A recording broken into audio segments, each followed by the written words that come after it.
Semana de la Ingeniería Nacional e Internacional Virtual 2020. Nikola Tesla, jueves 4 de junio, 11 horas. Joan White.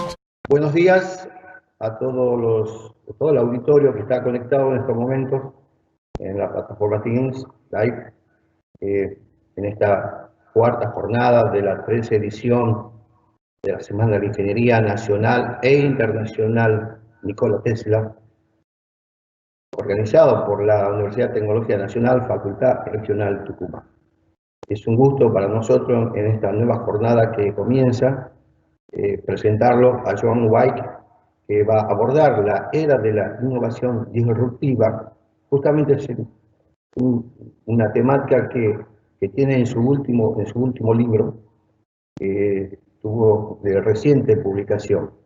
Joan, muchísimas gracias por participar y que de primera instancia, cuando nos conectamos, empezamos a dialogar contigo, dijiste estar presente con una gran, la verdad, nos sorprendió tu humildad y especialmente sos muy joven y de la cual ya vienes trabajando en tantas conferencias, más de 300 conferencias que vienes dictando en diferentes partes de nuestro país y fuera de nuestro país. Así que muchísimas gracias, muy amable. Muchas gracias, Jorge, por la presentación. Muy buenos días a todo el auditorio, a toda la gente que hoy está participando de la ponencia. La verdad que para mí es un privilegio muy grande poder participar de esta semana y de esta jornada. Soy un fiel creyente del concepto de la Semana de la Ingeniería para empezar y a seguir promoviendo la divulgación tecnológica en el país, y más en una semana que la Universidad Tecnológica Nacional de Tucumán la nombró en honor a Nikola Tesla, que también un exponente gigante de la era tecnológica y científica, que también un gran inspirador también de muchos de los avances que hoy en día tenemos. Así que le agradezco a las autoridades de la universidad, a Jorge Molina, a Jorge Arias, a Catalina por la invitación también, y a todas las demás autoridades, al decano también de la universidad, y espero que puedan disfrutar esta ponencia que trata un poco también de seguir entendiendo cómo impacta la tecnología en nuestras vidas y realmente qué provecho le podemos sacar. Así que un privilegio gigante y les agradezco la invitación. Nuevamente, Joan, un fuerte agradecimiento desde la organización y de nuestra facultad. Estamos realmente muy encantados de poder tener esta conexión, y aparte que tenemos ya en estos momentos muchísima gente conectada. A continuación, voy a presentar a Catalina Mamani, que va a ser la moderadora de esta conferencia. Ella es miembro e integrante de la Secretaría de Vinculación Tecnológica de nuestra Casa de Estudios. Adelante, Catalina. Buenos días, ¿qué tal? Bueno, tengo el honor de presentar a Joan Zweig. La verdad que estamos muy contentos de tenerte, Joan. Ahí tenemos muchos jóvenes que pueden seguir tus pasos, así que bueno, bienvenido. Voy a presentarte formalmente. Joan es autor, docente e investigador en tecnologías emergentes. Ha dictado, como comentó Jorge, más de 300 conferencias a nivel internacional sobre tecnologías disruptivas en foros como la Cumbre de Emprendedores del G20, charlas TEDx, Campus Party, entre otros. También ha participado en cursos y programas ejecutivos en Stanford y Singularity University. Fue distinguido por Forbes como uno de los jóvenes sub-30 más influyentes de Argentina, y en el 2019 fue reconocido por el Organismo Internacional de la Juventud por la contribución en la divulgación tecnológica. Y recientemente sacó su libro, las 7R, 7 revoluciones tecnológicas que transforman nuestra vida. Así que bueno, muchas gracias, Joan, y adelante con tu charla. Muchas gracias, Catalina, por la presentación, y reitero mi agradecimiento a la Universidad Tecnológica Nacional de Tucumán por la invitación a formar parte de esta jornada. Y un poco, como les comenté al principio, el objetivo de la charla es conversar acerca de la era de la innovación disruptiva y el acelerado poder que nos empieza a traer la tecnología. Y particularmente creo que estamos viviendo en un momento que nos atraviesa a todos la tecnología. La pandemia actual que estamos viviendo está marcando un punto de inflexión mundial en el uso y la adaptación a las tecnologías, entonces me parece que es un momento aún más importante para seguir comprendiendo el mundo que hoy en día estamos transitando. Les pido que me confirmen, por favor, si ven bien la pantalla. Catalina, si me podés confirmar si ven bien la pantalla. Les recordamos que nos pueden dejar preguntas y respuestas a través del tag de Microsoft Teams. ¿Pueden ver la pantalla bien? ¿Me escuchan bien?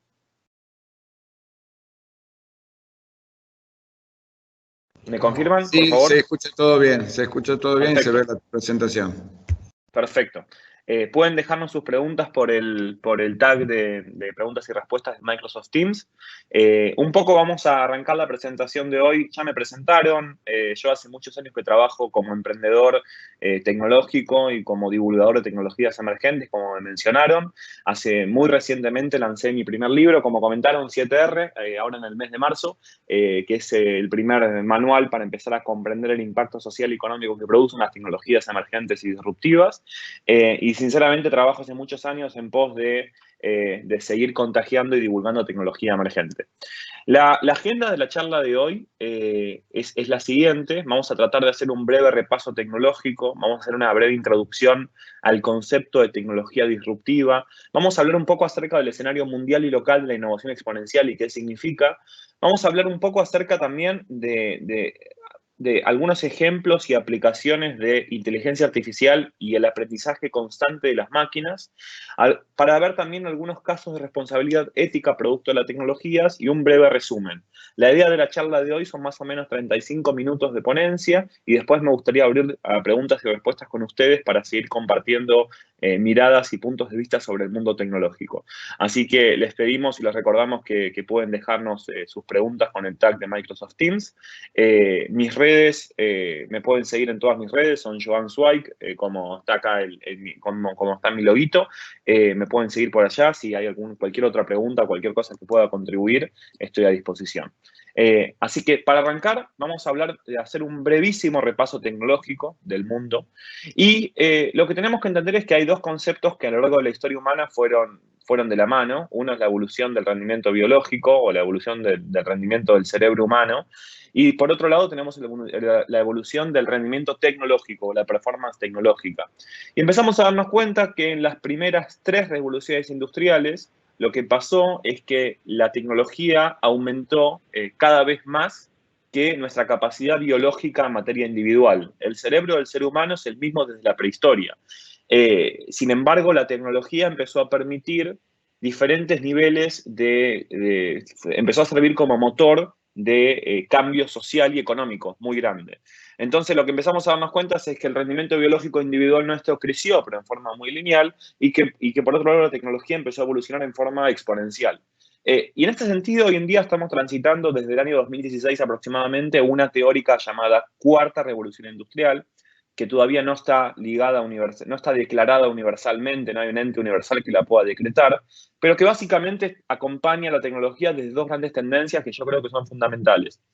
La primera tendencia que vemos producto de la tecnología y más en esta era es que, en primer lugar, la tecnología está permitiendo que lo que era de muy pocos se empieza a masificar cada vez más.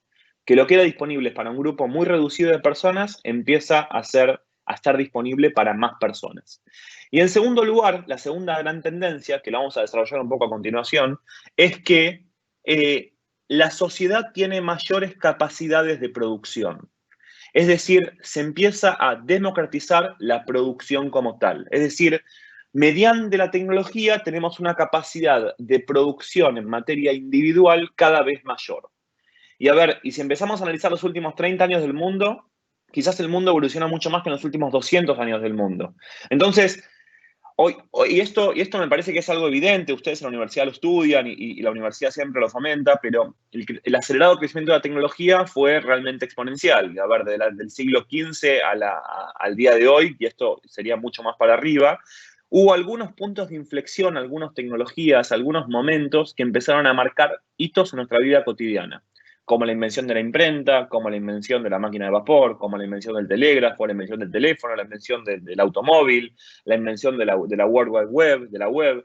Son momentos que cambió nuestra vida cotidiana de manera drástica, nuestra vida cotidiana en materia de cómo trabajamos, en materia de cómo nos relacionamos. Entonces, básicamente, si analizamos el siglo XX, hubo algunas revoluciones que realmente cambiaron nuestra vida cotidiana, como el aire acondicionado, como la primera película sonora, como la penicilina, como la televisión a color, como la computadora en general. La tecnología no es el único motor de cambio social, pero sí es un gran responsable de muchos de los avances que hoy en día tenemos en nuestras vidas cotidianas. Eso es importante para destacar. Entonces, podemos resumir que una primera síntesis podría ser que la evolución biológica, en conjunto con la acelerada posibilidad tecnológica, está produciendo transformaciones en 3 niveles puntualmente. Transformaciones sociales, transformaciones industriales y transformaciones económico-políticas.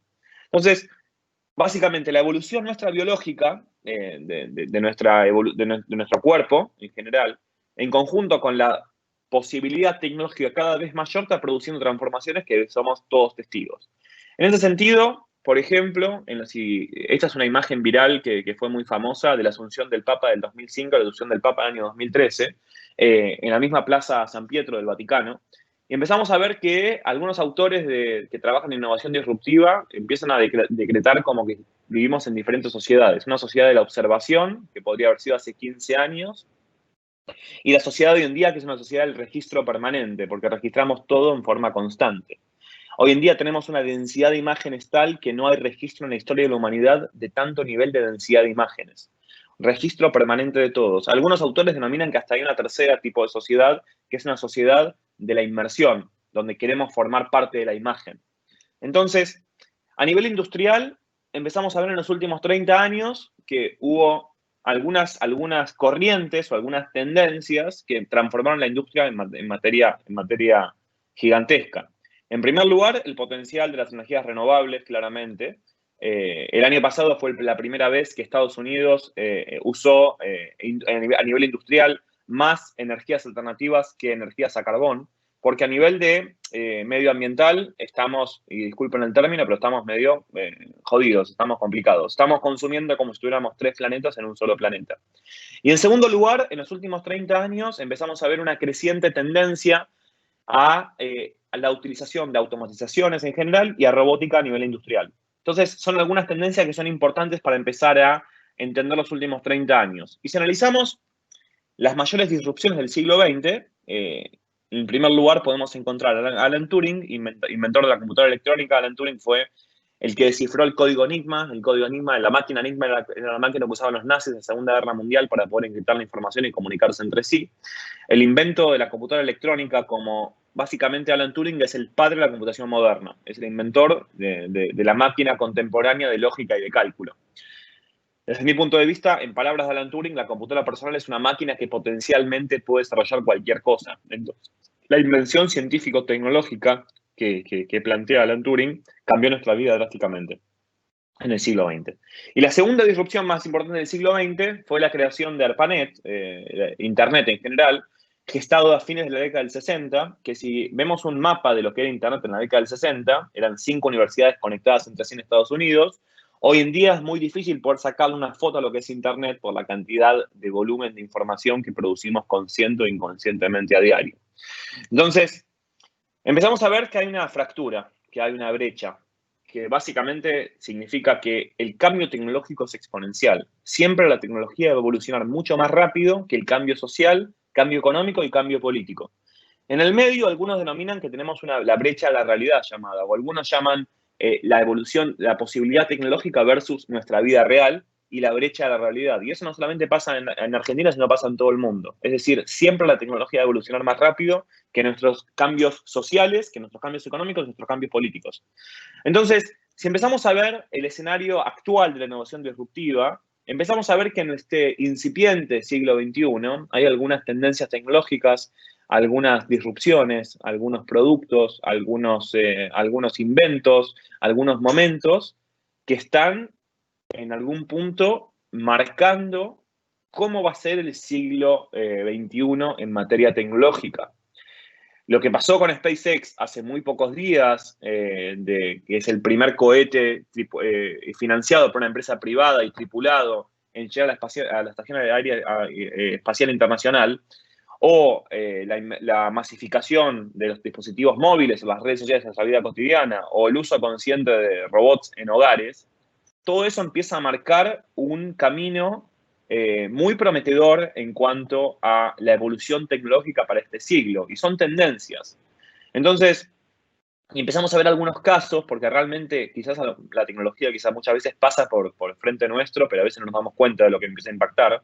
No sé si se acuerdan en el año 2016 cuando se lanzó Pokémon GO. Pokémon GO era un videojuego de realidad aumentada. Me imagino que muchos de los que están en la sala lo jugaron. Después me gustaría hablar con alguno que lo jugó. Que básicamente empezó a cambiar drásticamente nuestra vida cotidiana. ¿Por qué? Porque el juego consistía para poder avanzar en el juego, uno tenía que salir a la calle. Y de repente, de una semana a la otra, teníamos a cientos de miles de personas o a millones de personas en Argentina buscando Pokémones invisibles mediante realidad aumentada, puestos en las ciudades, que eso de alguna forma transformó la ciudad tal como la conocemos, transformó el urbanismo tal como lo conocemos. Después hubo algunos casos en este año, en los últimos años, que fueron bastante polémicos, como por ejemplo en 2017 el primer robot en obtener una ciudadanía, el robot Sofía, que Arabia Saudita le otorgó por primera vez una ciudadanía a un robot. Podemos discutir después si esto es una acción de prensa o de marketing, pero son puntos que me parece súper importantes para empezar a considerar. En 2018, en septiembre, esta noticia quizás pasó desapercibida por nosotros, pero esta es la noticia del anuncio del Apple Watch Series 4, un reloj inteligente desarrollado por Apple, que fue el primer dispositivo de consumo masivo que recibió una autorización por la Federación Médica Internacional para realizar electrocardiogramas. ¿Qué significa esto? Que si nosotros queríamos hacer un electrocardiograma hasta el septiembre de 2018, estábamos limitados a realizarlo en entidades hospitalarias. Y este es el primer dispositivo masivo que empieza a democratizar eso, es decir, el poder hacer, un poco las tendencias que hablábamos antes. Y esto me parece que es súper, súper importante. Es el primer dispositivo de consumo masivo que puede realizar una tarea que solamente estaba limitada a entidades hospitalarias o instituciones de salud en forma absoluta, ¿no? Si analizamos el año pasado, pasaron cosas que la verdad es que son súper, súper interesantes.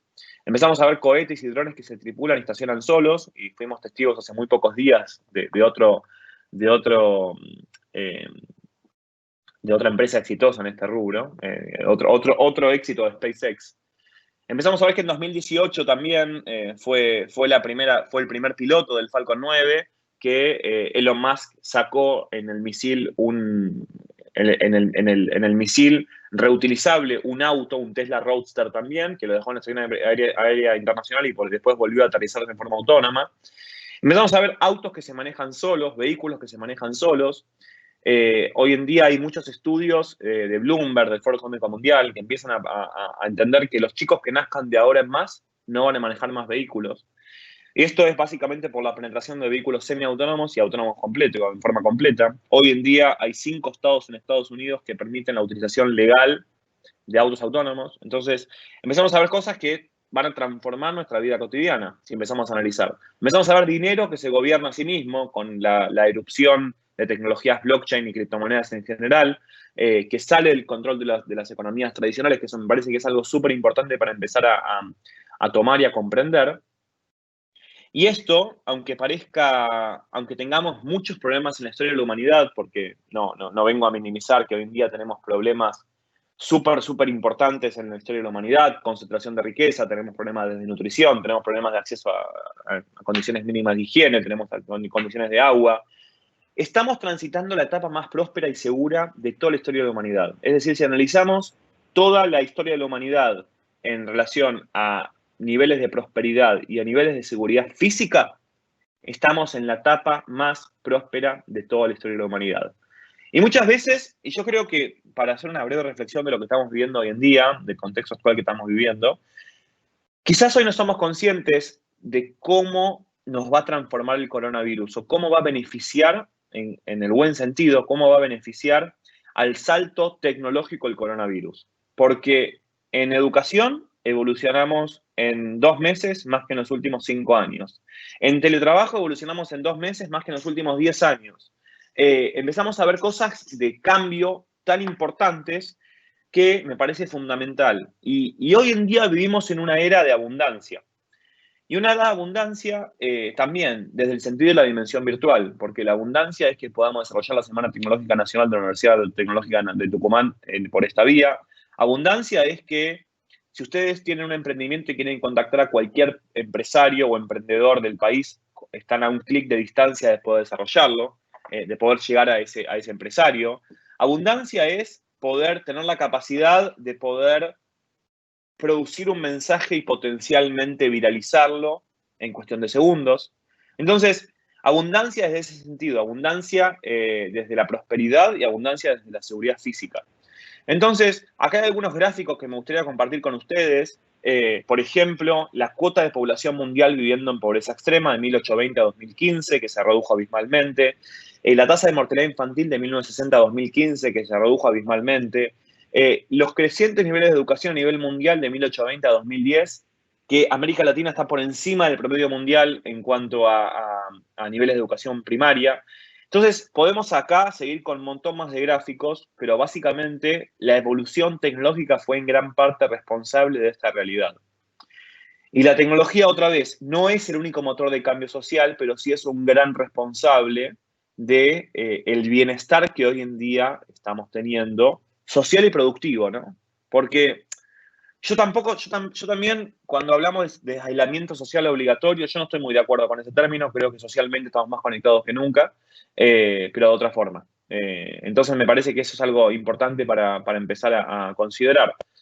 Y sería medio imposible pensar esta pandemia sin tecnología, ¿no? En algún punto, para hacer una breve reflexión sobre lo que está hoy en día sucediendo. Y aunque el mundo en muchos aspectos está mejorando, porque es la realidad, las amenazas que estamos enfrentando ahora son mayores que antes. Y esto es algo importante para empezar a entender, ¿no? Porque hoy en día, quizás la mayor amenaza que tenemos va a ser la amenaza a la automatización, o a la reconversión laboral, o al reemplazo laboral, o a empezar a pensar cómo van a ser nuestros trabajos del futuro. O, dicho en otras palabras, ¿qué habilidades tenemos que empezar a promover y a pensar para poder trabajar con máquinas más inteligentes? Entonces, acá hay como un punto de partida que es que, en líneas generales, se entiende que el trabajo mental va a tender a prevalecer mucho más que el trabajo manual para las próximas décadas. El trabajo mental va a tender a prevalecer mucho más que el trabajo manual para las próximas décadas. Y acá yo necesito hacer la diferenciación de, es distinto un empleo que una tarea. Un empleo se compone de decenas de tareas potencialmente. Yo le pregunto a cualquiera de ustedes cuántas tareas realiza a diario. Es muy probable que me pueda nombrar 15, 20, 25 sin ningún problema. Ahora, si la mayoría de esas tareas consisten en tareas operativas, tareas reiterativas, tareas peligrosas, tareas insalubres, tareas que realmente son muy rutinarias, la tasa de posibilidad de automatización va a ser cada vez mayor.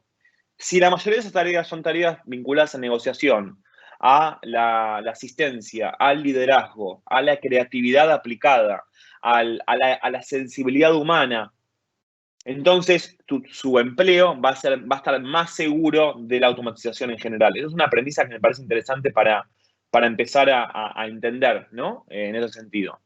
Y creo que también hay otra cosa que es importante para empezar a considerar, que es que como hablamos que la tecnología está evolucionando exponencialmente, como comentamos, la adaptabilidad humana, en algún punto, está evolucionando pero de una forma más lenta, en algún punto. ¿Y por qué hablamos de esto? Porque hoy en día quizás estamos acostumbrados a que un servicio de delivery o de entrega puede realizarse a través de una aplicación, pero si en un futuro hay una tecnología que viene un dron a mi living y entra a mi casa a dejarme una pizza, y quizás no voy a estar tan contento con eso. Entonces yo siento que también la adaptabilidad humana está creciendo, pero que la tecnología hoy en día supera a los que nos podemos adaptar. Es decir, hay más tecnología de la que podemos usar. Y eso me parece que es algo importantísimo para empezar a considerar, ¿no? En ese sentido. Porque en algún punto también es necesario empezar a considerar esto. Entonces, acá también, para un poco entender cuáles son las características de las tecnologías disruptivas, tenemos que hablar de tres grandes características. La primera es su potencial o alcance, es decir, todas las tecnologías que son denominadas disruptivas, que tienen una potencialidad en cuanto a campos de negocio, áreas de aplicación muy, muy grandes. En segundo lugar, todas las que son denominadas tecnologías disruptivas nos van a impactar a todos, directa o indirectamente nos van a impactar a todos. Y eso es algo fundamental para empezar a considerar. No solamente van a impactar a una región, sino se presupone que van a impactar a toda la humanidad. Y en tercer lugar, las tecnologías disruptivas están modificando y generando nuevos paradigmas. Y paradigmas a nivel social, a nivel económico, a nivel político. Es decir, están transformando nuestra vida cotidiana y en paradigmas que a veces son muy conservadores, como por ejemplo la educación, como por ejemplo la economía, como por ejemplo la legislación política. Entonces, son cosas que hoy en día están sucediendo y son importantísimas para empezar a concebir y considerar.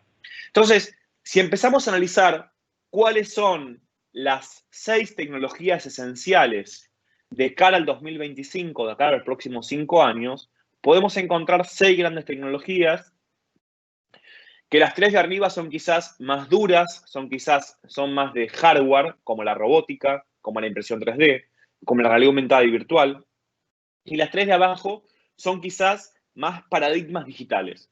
Son más quizás tecnologías más donde la humanidad está más involucrada. Como blockchain, las criptomonedas, como el Big Data, que son estos grandes cúmulos de información que producimos a diario. Como el Internet de las Cosas, que básicamente es la capacidad que tiene Internet de poder convertir objetos a más inteligentes, hacer objetos más inteligentes producto de Internet. Entonces, son las 6 grandes tecnologías. Yo en mi libro 7R denomino 7 porque agrego una más, que son las ciudades inteligentes, y son 7 tecnologías porque yo en los últimos años son las 7 tecnologías con las cuales trabajé directa o indirectamente. Trabajé emprendiendo, trabajé divulgando, trabajé investigando, trabajé haciendo investigación científica. Entonces, por eso son 7. Quiero hacer un breve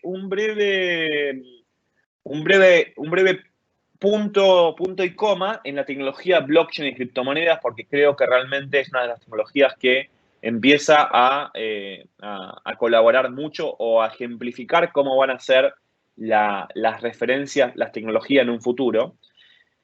Y básicamente tenemos que empezar a entender que vamos de un mundo que era centralizado a un mundo que es cada vez más descentralizado hacia un mundo distribuido.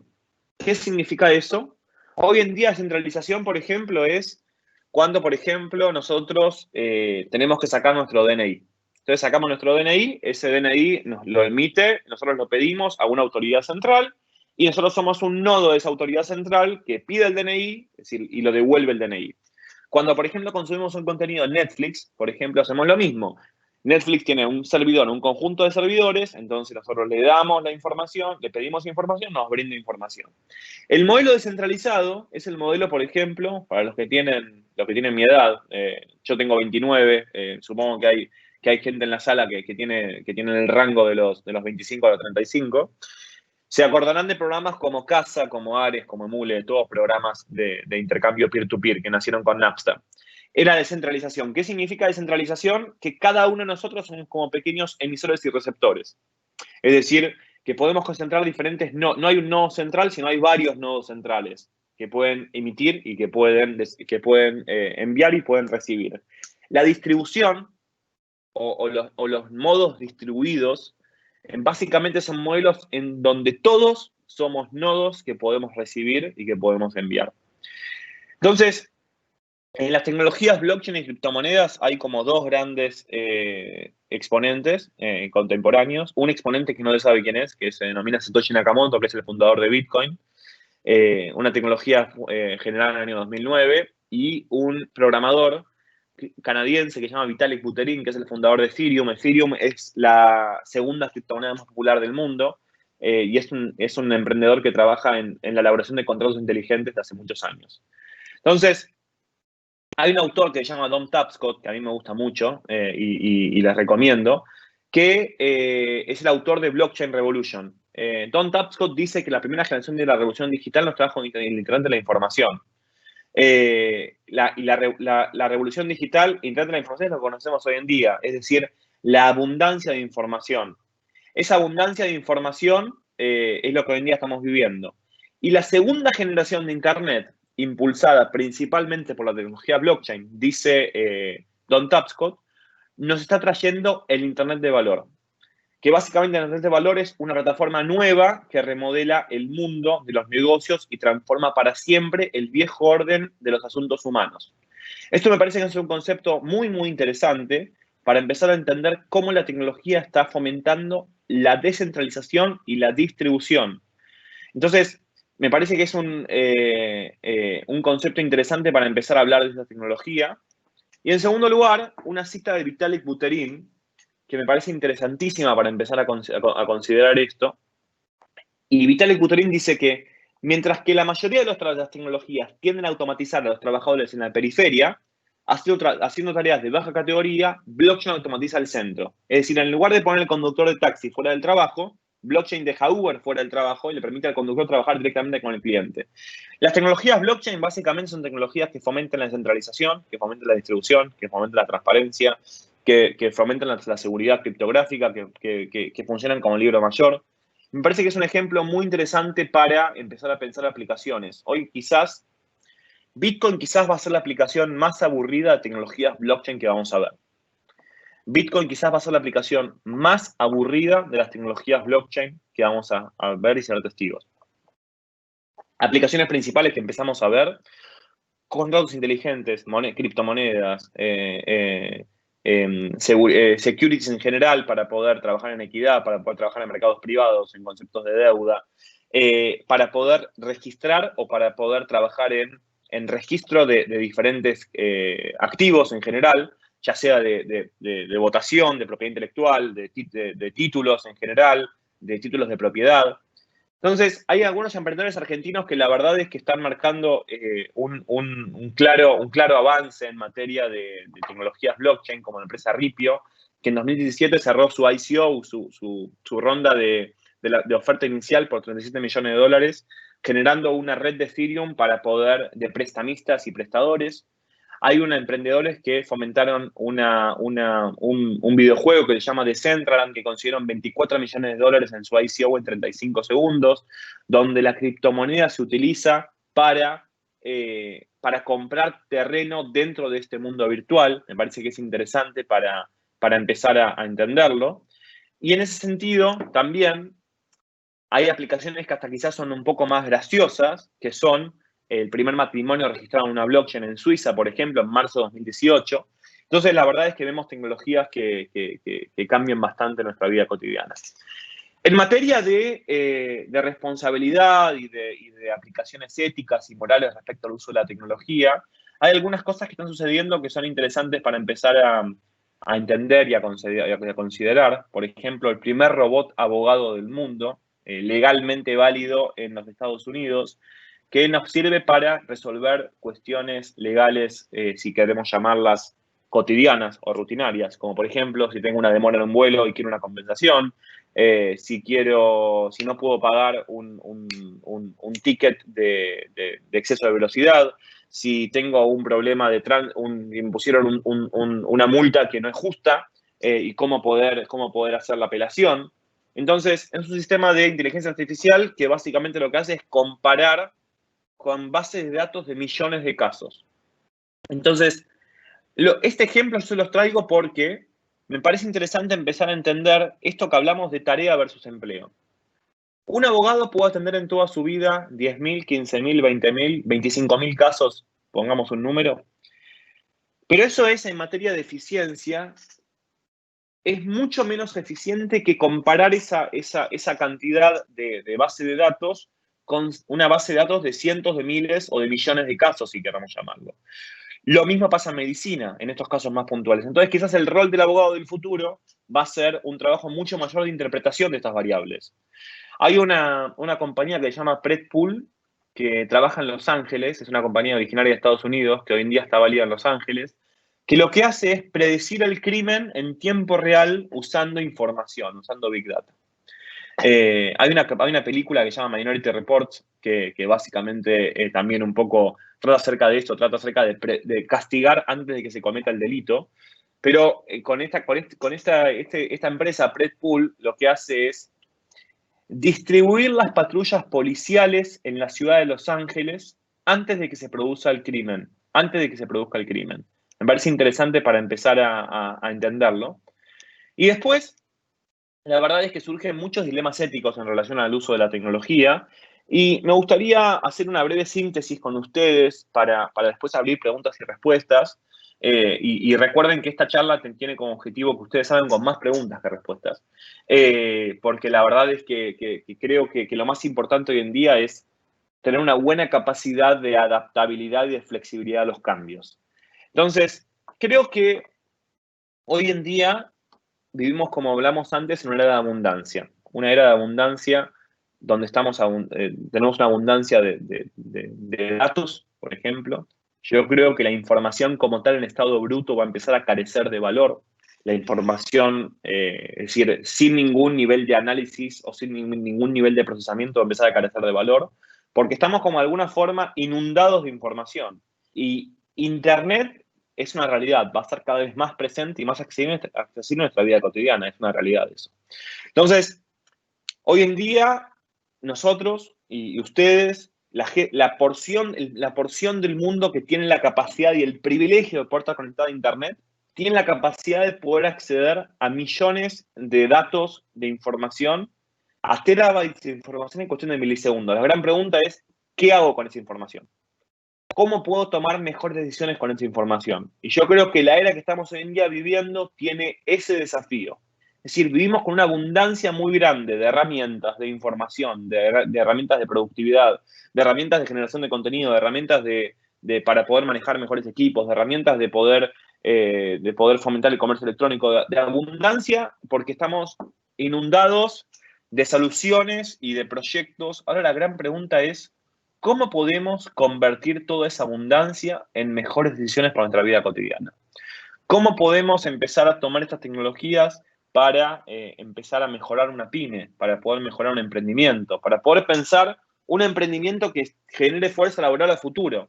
Entonces, yo siento que el contexto que estamos viviendo hoy en día, si tratamos de ver el vaso medio lleno de toda esta crisis que es tremenda y ojalá que termine muy pronto, esta pandemia que estamos atravesando, creo que no nos vamos a dar cuenta en un par de años recién, o en un tiempo todavía, cómo evolucionó el mundo en materia de adaptabilidad tecnológica y cómo mejoró el mundo en materia del sector productivo.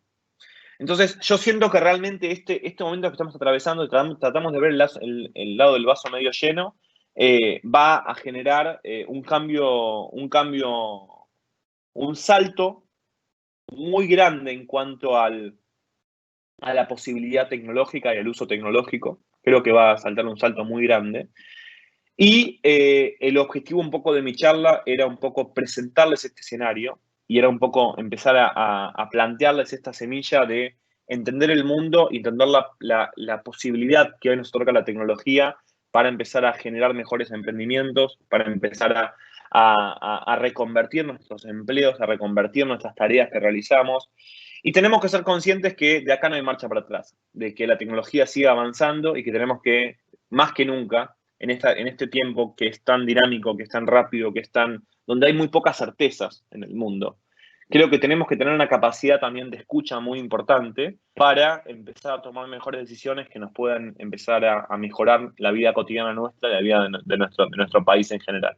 Así que esa era un poco mi charla y para poder finalizar, me gusta finalizar con una frase de Isaac Asimov. Isaac Asimov era un autor de ciencia ficción del siglo XX, de los más reconocidos, la verdad que una mente brillante, que Isaac Asimov decía que el aspecto más triste de la sociedad actual, en 1950 aproximadamente, después de la Segunda Guerra Mundial, era que la ciencia gana en conocimiento mucho más rápido que la sociedad en sabiduría. Entonces me parece que esta frase ya tiene casi 70 años y me parece que hoy en día estamos en el momento de demostrarles que la sociedad puede avanzar en sabiduría y que podemos realmente aprovechar el conocimiento que se produce en ciencia para mejorar la sabiduría de la sociedad. Muchas gracias por su atención y abrimos la ronda de preguntas y respuestas. Les comparto mis redes, Twitter, Instagram, LinkedIn, email, y les agradezco a todos muchísimo por la atención. Gracias. Muchas gracias, Joan. Excelente exposición, buenísima la charla y de hecho ahí varios preguntaban cómo se podían contactar con vos, así que buenísimo que dejes ahí los contactos. Sí. Tenemos varias preguntas. Lo dejo un minuto más, así si alguno quiere anotar, no hay ningún problema. Perfecto, perfecto. Ahí tenemos varias preguntas, pero voy a comenzar con una en el cual tiene que ver con el foco del futuro, ¿no? ¿Qué podemos hacer como profesionales en tecnologías para aportar soluciones disruptivas? ¿Qué competencias debemos desarrollar según tu visión para los nuevos trabajos y emprendimientos del futuro?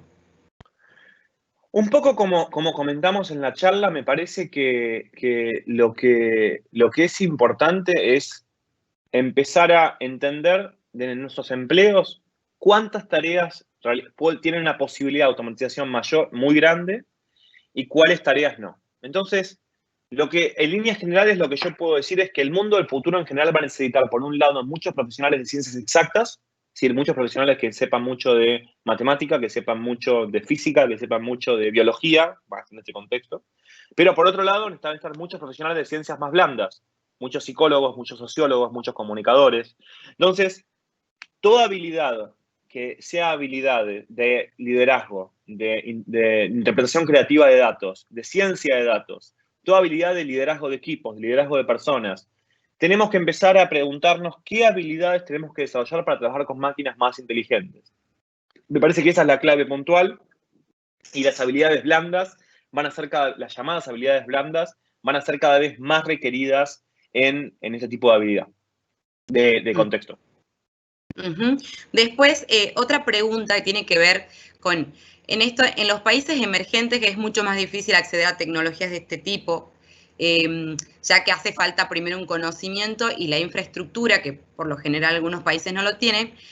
¿Cómo crees que el capitalismo contribuye o no al acceso de esta tecnología? ¿Crees que contribuye o no contribuye?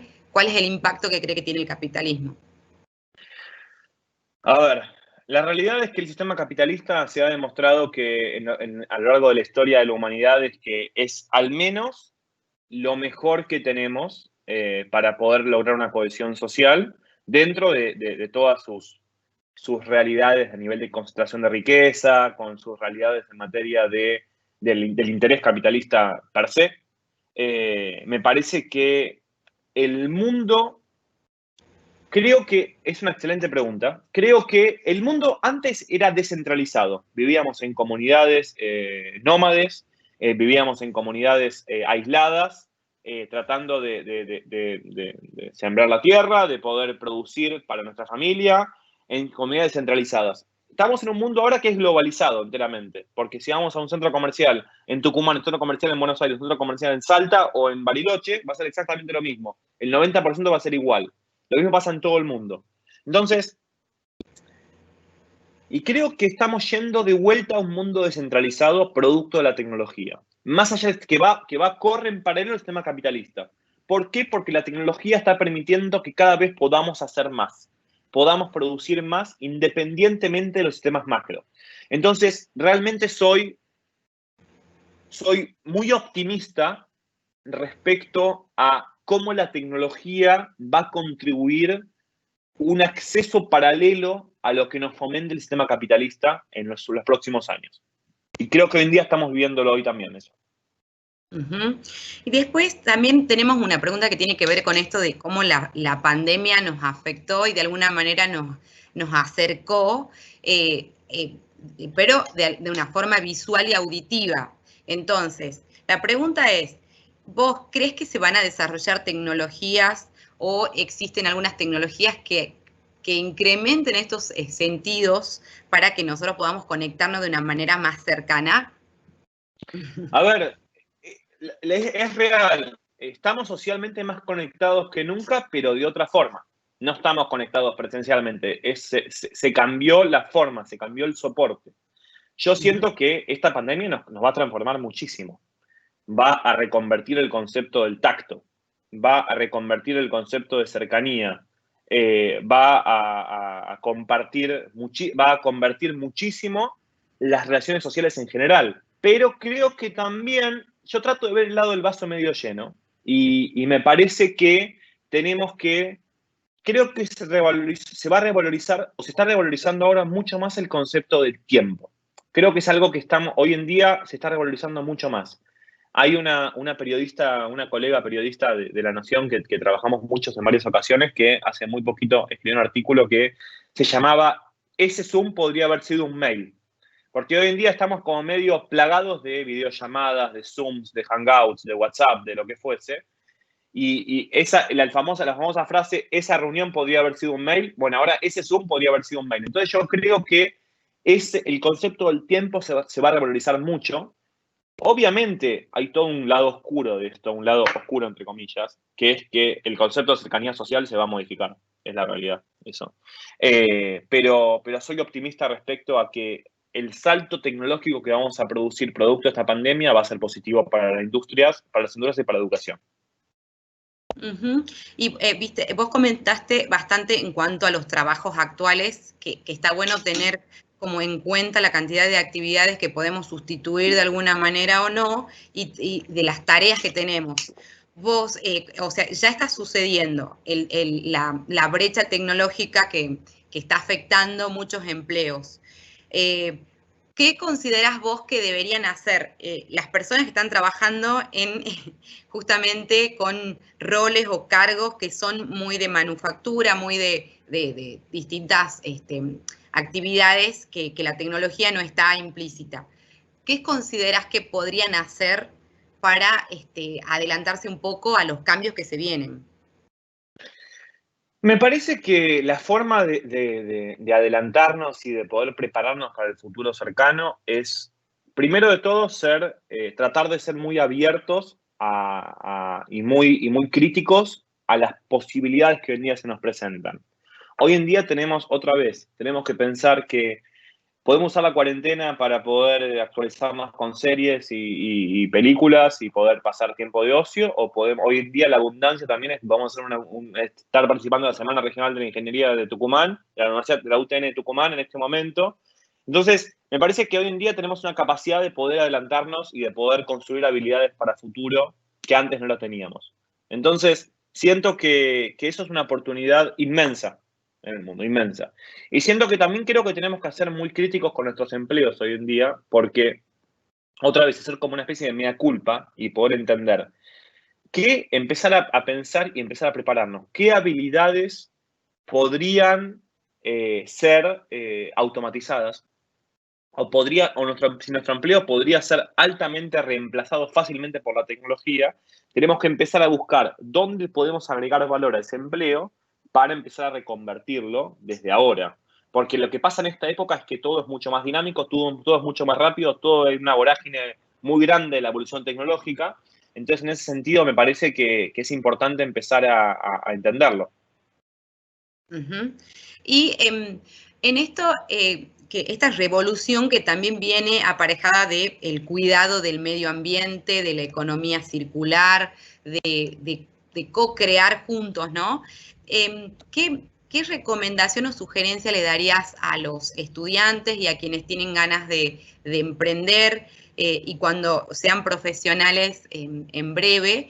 ¿Qué recomendación le darías para que elijan cómo impactar en el mundo utilizando alguna de estas tecnologías que van a venir y ya están? ¿Qué recomendación le darías? Yo les diría que, primero de todo, que yo incentivo que se animen a emprender. Tenemos que fomentar la experimentación, tenemos que sacarnos el prejuicio al fracaso, porque la única forma de seguir creciendo es seguir experimentando, seguir probando, seguir emprendiendo y seguir realmente aprovechando las oportunidades que hoy en día se nos brindan. Entonces, yo les diría en primer lugar eso. En segundo lugar, les diría que a veces la innovación de procesos dentro de una pyme, por ejemplo, puede afectar una cadena de valor mucho más que una innovación disruptiva. Es decir, si yo mejoro, por ejemplo, en el negocio familiar, un proceso dentro de ese negocio, en vez de querer adoptar una tecnología emergente o muy disruptiva, a veces puedo afectar mucho más ese momento en una cadena de valor que una innovación de gran escala o de gran magnitud. Entonces, creo que tenemos que empezar a ver también, a ser muy meticulosos en los procesos para ver dónde podemos empezar a generar mejores modelos económicos y sociales producto de la tecnología. Y creo que ese es un desafío muy grande que hoy en día tenemos. Uh-huh. Bueno, ¿y consideras que de alguna manera la tecnología permite que aquellos que trabajan solos puedan acercarse a trabajar más en equipo y que puedan llegar a generar, digamos, como mucho más acercamiento hacia ser más humano? ¿Crees que acerca o de alguna manera para generar ese impacto, o que cuesta más con la tecnología? Me parece que, a ver, yo soy un fiel defensor que el cuerpo es fundamental seguir poniéndolo. A ver, yo me dedico a dar charlas, soy docente también, y para mí es muy difícil es distinto, es un desafío muy grande dar una conferencia virtual o dar una conferencia presencial, o una clase virtual o una clase presencial. Entonces, yo soy un fiel defensor que el cuerpo hay que seguir poniéndolo. Fomento el trabajo en equipo porque yo creo que hoy en día es fundamental también empezar a ser colaborativos, y creo que ahora vamos a modelos de asistencialismo, un modelo más de colaboración presencial donde cada uno tenemos otras habilidades o conocimientos o expertise que podemos destacar. Entonces siento que eso es importante para empezar a entender en esta era. Perfecto, bueno, muchísimas gracias, Joan, la verdad ha sido un placer. Quedan como muchas preguntas, pero se pueden poner en contacto con vos seguramente, así que bueno. Por supuesto, encantado. Muchísimas gracias a las autoridades, a Mario, a Jorge, a Luis, a vos, Cata, por la invitación, por la super presentación, por la receptividad y la calidez en la invitación. Un placer gigante. Gracias también Jorge Arias también por toda la asistencia en esta ponencia, y a disposición. Así que otra vez, encantado de participar. Cualquier pregunta que pueda colaborar o cualquier granito de arena que pueda colaborar con cualquier emprendedor o mismo con la universidad para poder seguir trabajando en este campo, estoy a disposición, y les agradezco muchísimo la invitación. De vuelta. Muchas gracias, Joan. Excelente tu disertación. Aparte tuvimos una cantidad increíble de personas conectadas y con muchísimas preguntas, pero lamentablemente por razones de tiempo, inclusive por tu agenda, que ya estás a las 12 horas, estás entrando en otra conferencia. Te agradecemos muchísimo tu deferencia con esta institución y en nombre de nuestra universidad y de nuestra facultad puntualmente. Te agradecemos la presencia en esta 13ª edición de la Semana de la Ingeniería Nacional e Internacional, que la denominamos Nikola Tesla. Muchas gracias también a nuestra moderadora, Catalina Mamani. Y bueno, la invitación al público también y el agradecimiento de estar presente y que nos vienen acompañando día a día. Así que para esta tarde, a las 18 horas, el doctor Gustavo Grosso de la Universidad de San Pablo, Brasil, con un tema muy apasionante, AC/DC 2020, el año cero que llegó en forma de tsunami, justamente un tema tan actual por la pandemia. Y luego terminamos la jornada a las 20 horas con el doctor Alfredo Miroli, un especialista, el coronavirus. ¿Es el enemigo invisible? Es la pregunta, y a las 20 horas seguramente que el doctor Miroli nos va a dar una clase magistral. Muchísimas gracias y por estar presente, por estar conectado, y la cordial invitación para que sigamos a la tarde a partir de las 18 horas con el doctor Gustavo Grosso. Muchas gracias. Semana de la Ingeniería Nacional e Internacional Virtual 2020. Nikola Tesla.